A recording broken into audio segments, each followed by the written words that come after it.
ChatGPT, Gemini, DeepSeek, they can do a lot of the things that a good therapist would do for free. But when you're struggling with retroactive jealousy, is turning to AI for help a good idea or a dangerous trap? I spoke with a guy who'd told AI he'd been picturing his girlfriend with her ex, and what if she still thought about her ex? What if I can never be sure, etc. And it replied with, "You've been giving this a lot of thought. That's fantastic. Would you like me to give you some suggestions for a breakup script?" And I see this with my therapy clients. They're in the grip of retroactive jealousy and all the thoughts and the urges, and they've turned to AI, and it's helped. But it can backfire too.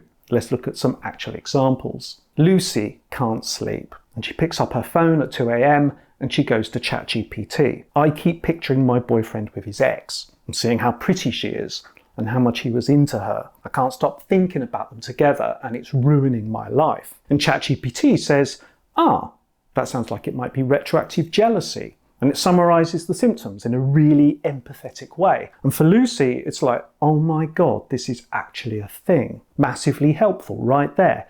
Lucy feels less alone and she understands a bit more about what she's experiencing. Charlie, he's noticed these kinds of thoughts creeping into every relationship he's had. Who's she been with before? Was she into them? Why hasn't she told me? Even with his first girlfriend when he was 16 at college.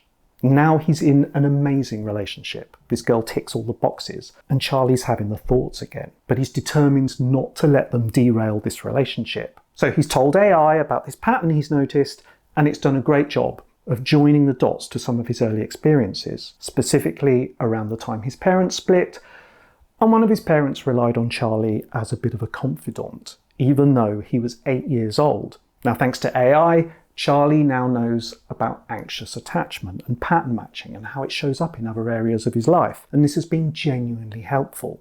And AI gave it to him straight. Here's one of the clearest examples of AI helping us to overcome RJ. Ed.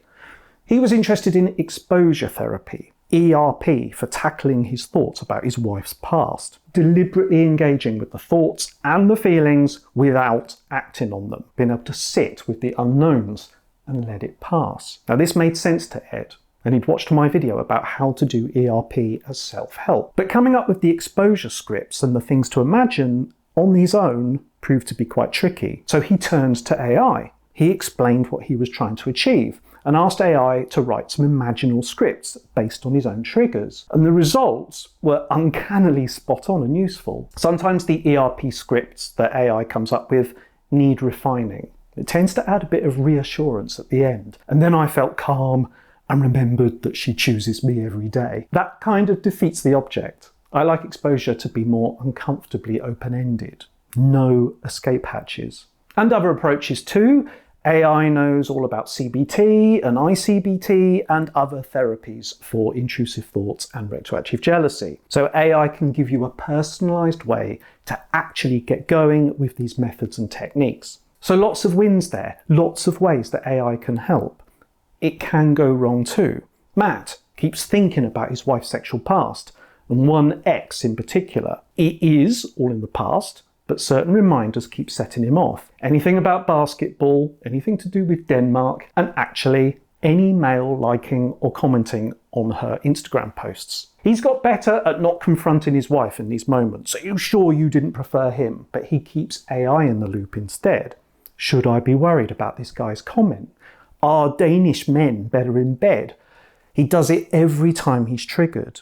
And ChatGPT does a pretty good job of saying, no, I don't think you need to worry about that. There's no evidence that Danish men are better in bed, even if they are some of the tallest men in the world. Phew, thanks ChatGPT. But the triggers and the thoughts will get him again. He'll keep monitoring his wife's socials, he'll think about basketball, and he'll ask AI again. And it goes on and on. For another guy I spoke with, ChatGPT had correctly told him that he was having retroactive jealousy thoughts. So he trained it to tell him this every time he asked it, which was often. Is that still compulsive and ultimately unhelpful? Yes, it is. It's a bit like having a partner or a friend who says, this is your OCD, every time you ask.